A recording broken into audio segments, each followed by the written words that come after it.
Evet, tekrardan herkese selam. Bugün yine saçlarımı boyayacağım. Zaten saçımı Oreal açtıktan sonra sarıya boyarken bir videosunu çekmiştim. Onu da buraya koyarım. Saçımı Oreal evde açtıktan sonra sarıya boyarken nelere dikkat ediyorum, daha iyi nasıl sonuç alıyorum onlardan detaylı olarak bahsetmiştim. Daha sonra da saçıma bir keratin bakımı uyguladım. Arada başka herhangi bir işlem yapmıyorum. Saçıma yaptığım bütün işlemleri de video olarak çekip mutlaka koymayı düşünüyorum. Keratin bakımı yaptım dediğim gibi ve onun da bir videosunu çektim. Buraya koyarım. Gerçekten çok ucuz bir keratin bakım. Ve onun da faydasını çok gördüm. Çünkü açıcıdan ve boya işleminden sonra saç kuruyor, yıpranıyor. Keratin bakımı aslında o yıpranan yeri tamamen onarmasa da gün içinde düz ve sağlıklı bir şekilde kullanmamı sağladı. Düzleştirici işlemi uygulamadan bayağıdır kullanıyorum. Boyama işleminden sonra diplerim çıktı ve açıcıyla tam olarak açamadığım koyu kalan kısımlar doğal olarak boyayı daha çabuk akıttı. Uçlar aslında güzel bir ton. Şöyle göstereyim. Ama dediğim gibi diplerin böyle olması çok hoşuma gitmiyor. Böyle kullanmak da istemiyorum. Ama açıcı da uygulamak istemiyorum. Saçlarımı yıpratmak istemiyorum. Çünkü yaza kadar saçlarımı uzatmak istiyorum. Kışın o yüzden bakım yaparak, kurutmayarak bir şekilde maksimum sarı kullanmaya çalışacağım ve bütün yaptığım işlemleri de dediğim gibi video çekmeyi düşünüyorum. Takip etmek isterseniz saçıma uyguladığım işlemlere abone olmayı unutmayın. Ve bildirimleri de almak için zili mutlaka açın. Dediğim gibi L'Oreal kullanmak istemediğim için, saçımı açmak istemediğim için açıcı kullanmadan maksimum açmak istiyorum aslında. Çok merak ettiğim bir boyaydı zaten.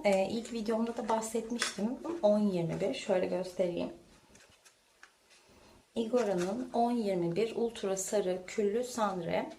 Bu fotoğrafını koyarım buraya eğer bulursam. Çok küllü, aşırı küllü, hatta griye kaçan bir platin sarısı gibi duruyor katalogda. Ve ben bunu bugün 30 volümle uygulayacağım. Çünkü diplerim açıcı kullanmadığım için, koyu olduğu için bunu 30 volümle karıştırarak uygulayacağım ki 30 volüm saçımı biraz daha açsın diye. Evet, ben şimdi hemen boyamaya geçiyorum. Boya yaparken de aslında anlatacağım bazı şeyleri. O yüzden şimdi boyamı açıyorum. 10-21 tekrar göstereyim şöyle. Igora'nın 10-21 Ultra sarı küllü sandre boyasıyla boyayacağım. İçine birazcık o aşırı grili kırmak adına 0-11, bundan da ilk videomda bahsetmiştim. Detaylı olarak 0.22 ile 0.11 arasındaki aslında farktan da bahsetmiştim. 0.11 sarı azaltıcı olarak geçiyor ama bu çok tatlı bir lila. Aslında viyole olarak, viyole alt ton olarak kullanacağım ben şimdi bunu. Çünkü viyole ile küllüğü karıştırdığımda nasıl bir sonuç elde edeceğimi çok merak ediyorum. Ben aslında dibimi açıcı kullanmadan daha önce çok açık sarılar elde edecek bazı formüller uyguladım ve başarılı oldum. Ama her seferinde niyeyse yeni bir şey deniyorum. Yeni bir boya denemek, yeni bir yöntem denemek hoşuma gidiyor. O yüzden bunu ilk kez deneyeceğim şu an. Yani sonuçtan çok emin olmamakla birlikte Igora'nın boyasını çok uzun süredir kullandığım için az çok, kendi saçımı da bildiğim için az çok nasıl bir sonuç çıkacak tahmin edebiliyorum aslında.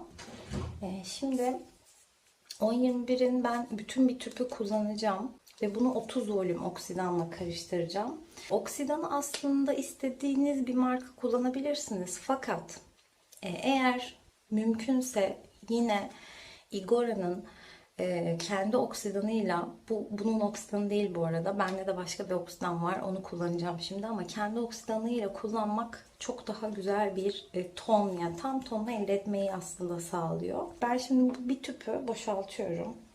10-21'i tamamen boyama kabıma boşalttım.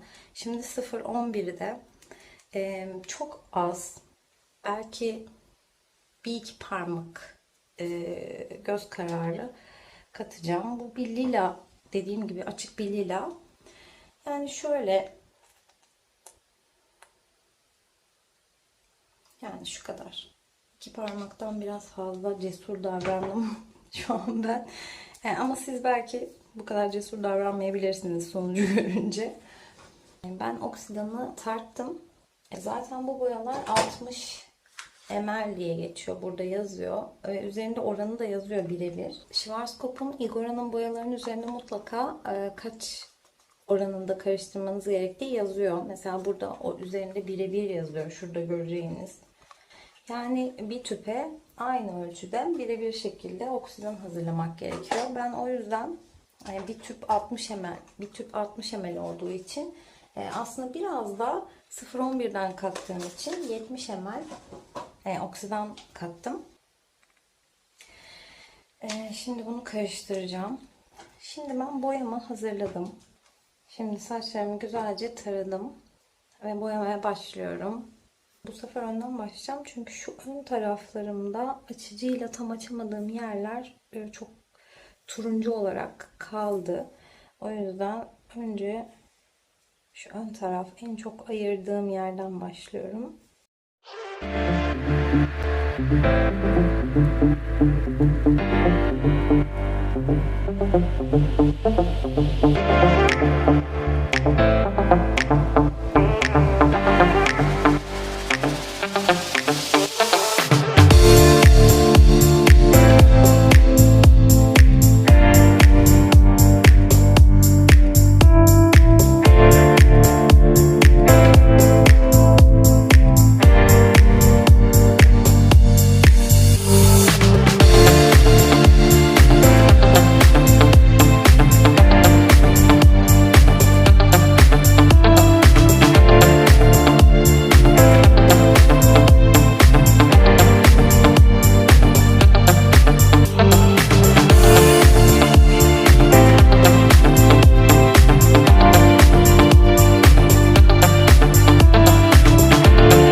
Sonuçla karşınızdayım. Yıkadım saçımı, kuruttum. Herhangi bir fön ya da düzleştirici yapmadım. Çünkü bir önceki videomda izlemiştiniz. Keratin bakımı uygulamıştım zaten.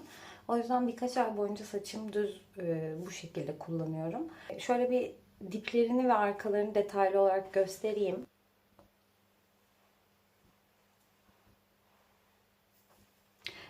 Dipleri çok güzel açıldı. Şöyle şu tarafı da göstereyim. Bir de arkadan göstereyim.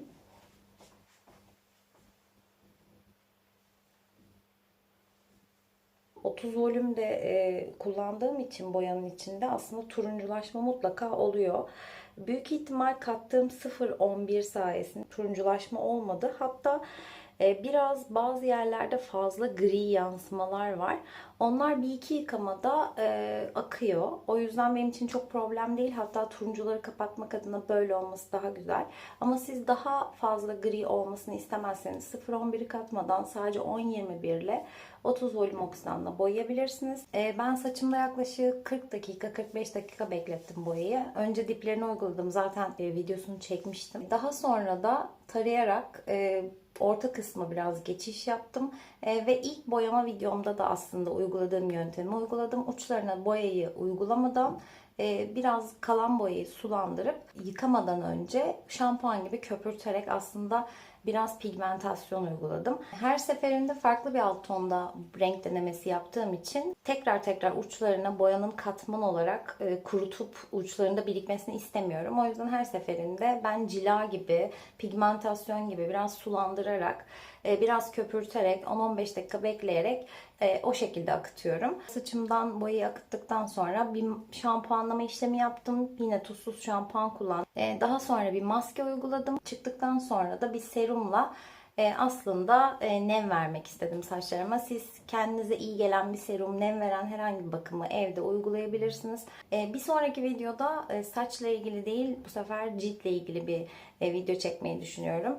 Çünkü cildimle ilgili problemler yaşıyorum ve bunları da sürekli çözmek için yeni yöntemler keşfediyorum. Şu an yeni uyguladığım bir aslında kür var. Hem içten kesebilecek hem de dıştan bir cilt bakımı uyguluyorum. O yüzden bunlarla ilgili bir video çekmeyi düşünüyorum.